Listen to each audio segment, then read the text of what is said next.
Imana iyoberanya indimi z'abantu. Amen. Imana igira ate Pastor? Iyoberanya indimi z'iyi. Aho nta muntu aravyumva neza. Hapo hakuna maisha bisikia vizuri. Haravuga ngo abo mw'isi yose bari bafise ururimi rumwe no kuvuga kumwe. Nuko bariko baragenda berekeye Burasirazuba, babona ikiyaya mu gihugu c'Ishinari, bagereraho. Baravugana bati ngo tubumbe amatafari tuyaturirire neza. Nuko bakoresha amatafari mu gishingo c'amabuye nagoma ndabibiri ba. Nilitaka niwaibie siri. Umunsi Yesu yakora ibi, umuhora yakora ibi. Siku Bwana alifanya hivi vitu. Burya n'umugabo yajanye n'umugore batanye barahari. Na mume na bwana waliendaga wanabishana. Baraharuye Pasi. Wanahesabu. Kumwe yavuga ngo zani sima gatazani kipande. Umwe anasema leta sima, mwingine analeta kipande cha. Undi yavuga ngo zani kaburimbo yakatazana kaburimbo. Iki. Analeta nini? Umugabo yabwira umugore atereka dutahe. Umugore akazemba ngo nudusubire no kumvuga ngo ibi nari gusubira ibintu akacha. Haleluya. Amen. Izuba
Amen. twatanguye kwiga ijambo ry'Imana tulishaanza kujifunza tugendera nko mu ndirimbo uko nyene dusinzirira iyo dusenga dutaha. tusinziriye tunaomba Bibiliya ivuga ngo tuzohora tunezerewe tuguwe neza. Iyo umuntu anezerewe ikintu akora agira gute? Araririmba. Iyo Mana ni nziza ntirobanura ku butoni kandi ntabwija yitiranya amazina. Akutega iminsi nk'uruzapfa rubi bazobitegereza babibure.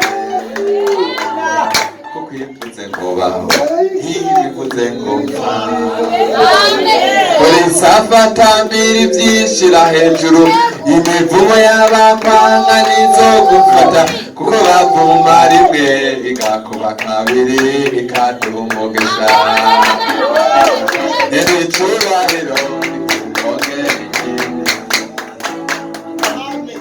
Hallelujah. Nimbufi abasi benshi nguhaye ikiraka ujye usengera abajya bose baguhekenyera amenyo kugira ngo barame maze Imana yo mu ijuru izanyuze kugira neza imbere yawe bakiriho maze nabo babibone.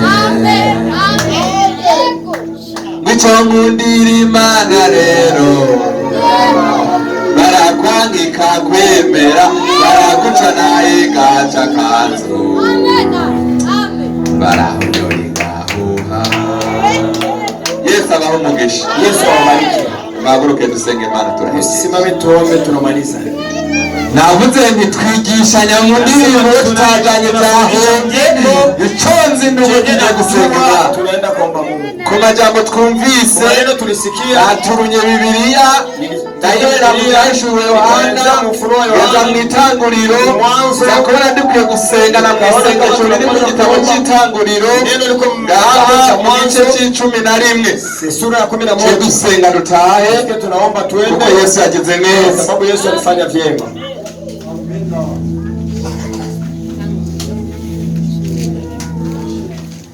Nami nashi turasenga kandi Yesu abigenza neza. Taomba Yesu atatenda vyema. Mama Yesu ntagayana. Yesu hana kazarau. Ino muri kumwe ati Yesu ntagayana. Mbele zako Yesu hawezi zarau.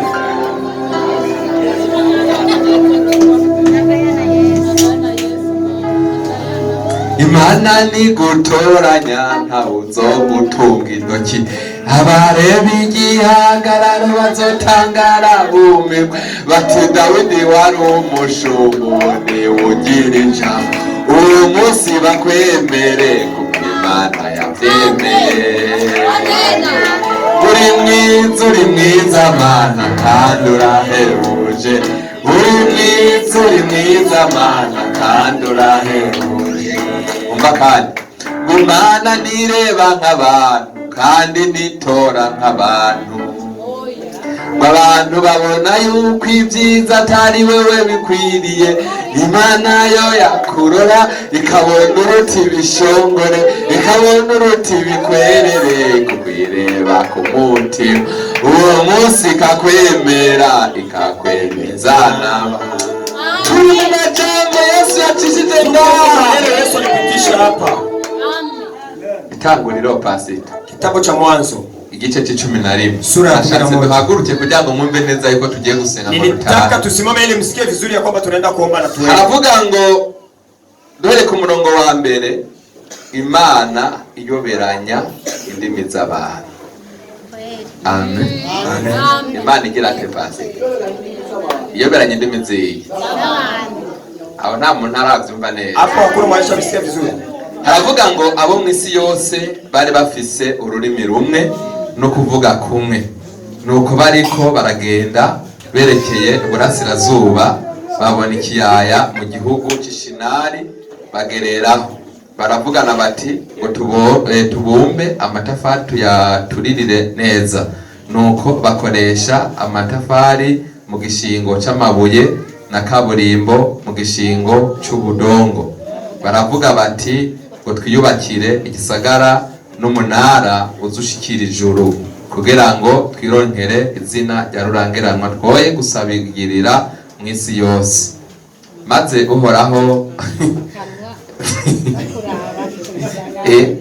cyadusenga bazi maze uhoraho amanukanwa no kuraba ico gisagara n'uwo munara abona abana b'abantu bubatse. Uhoraho aravuga ati raba nihanga rimwe kandi bose basangiye ururimi rumwe, none niki cyo batanguye gukora? Erega nta kizobananira noneho kuco bazogabira gukora cyose. Nuko ngo tumanuke tuyoberanye indimi mu rurimi rwabo boye kumvikana mu kuvuga kwabo. Nuko Uhoraho abasabagiriza mw'isi yose, baca baheba kubaka ca gisagara, nicyo catumye izina ryaco cyitwa Babeli, kuko ari Uhoraho yayobanirije ururimi rwabo mw'isi yose, kandi ariko Uhoraho yabasabagirije mw'isi yose. Nagoma ndabibiri ba nilitaka niwaibie siri. Umunsi Yesu yakora ibi, Uhora yakora ibi. Siku Bwana alifanya hivi vitu. Burya n'umugabo yajyanye n'umugore batanye barahari. Na mume na bwana waliendaga wanabishana. Baraharuye pasi. Wanahesabu. Kumwe yavango zani sima katazani kipande chimwe. Anasema leta sima, mwingine analeta kipande chimwe. Undi yavango zani kaburimbo yakatazana kaburimbo. Ibiki. Analeta nini? Umugabo yabwira umugore atereka dutahe. Umugore akazemba ngo nudusubire no kumvuga mwizi. Cyaragaye ibintu akachana. Haleluya. Amen. Ngomba kuvuga ngo ngwiki. Nataka kusema nini? Imana yashoboye gukora ibi, aliweza kufanya hivi, ikabikorera ahantu bakayita izina ngo ni Babeli. Tugiye gusanga iyoberanye indimi z'abaguruke gusuka abantu bahagurukiye kurwanya ishenge, nta mbaraga bafite nk'abariya bagabo. Abantu bahagurukiye kukurwanya pasitori, nta mbaraga bafite nk'abariya bagabo. Abantu batagomba gutera imbere, abashobozi basumbye bariya bantu, abazidi uwezo. Haleluya. Uhoraho kugira ngo bibereke neza ako bagiye siko bataye. Abahagurukiye kukurwanya wenyewe waliinuka kupiganisha. Uhoraho ayoberanye indimi. Tugiye gusenga Imana yo mw'ijuru iyoberanye indimi achanganya lugha za watu na kuinukia. Mana uri mw'ijuru, tuguhaye icubahiro kuko uri nyene icubahiro. Muri bindagomba nyene icubahiro, tugongera ikindi icubahiro. Havuzwe byinshi mw'ikoraniro, kuvuga amajambo menshi, ariko abahagurukiye kurwanya ishenge. Haleluya. Uhoraho ayoberanye indimi. Abahagurukiye kuturwanya, Uhoraho ayoberanye indimi zabo, baze guhaguruka batumvikanye, ariko twebwe abagororotsi dukomeze urugendo tugende gushika kuri wa munsi tuzoshikira ubwiza bwawe. Ibisigaye mwami tugirire neza, uganira abato n'abakuze, uganira abapapa n'abamama, uganira imisore n'inkumi, uganira ishengero, kuko ari we warizanye kugira ngo tugushime. Ibisigaye mwami tuzokongere gukorana tutishwe n'ibyago n'ibyaha, ariko turi mu ijambo ryawe n'izina ryawe tubisate.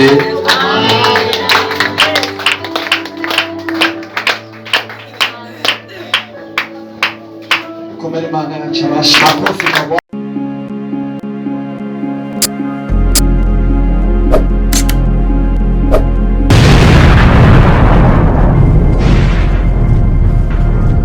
ukaba ukoresha imashini ordinateur, telefone Android, ntucike ubutumwa bwiza n'ibiganiro kuri Alimaso TV arivyo Yes Arakiza, Imbaza Time, Interview, Gospel Music. Gukwiza isi yose ubutumwa bwiza hamwe na Alimaso TV.